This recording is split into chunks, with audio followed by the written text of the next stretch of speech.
She was an Olympic bronze medalist, yet she lived off free food and drinks in town for 12 years. When she saw the newest shoes in a boutique, she simply demanded them from the owner. At the mall, she would take anything she wanted. Even if a new cashier asked her to pay, the boss would immediately stop them. You tell him, Tony. Check the wall, son. Yeah, check the wall, son.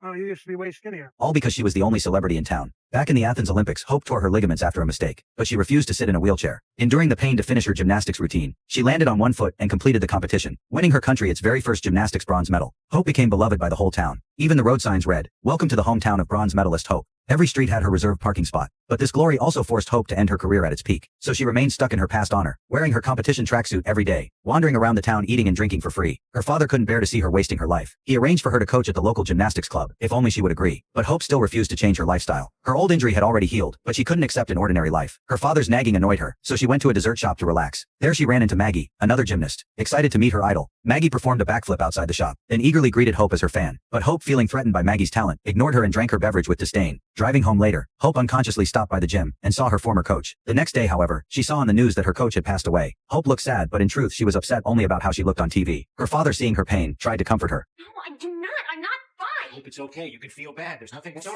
treating me like I'm fucking five.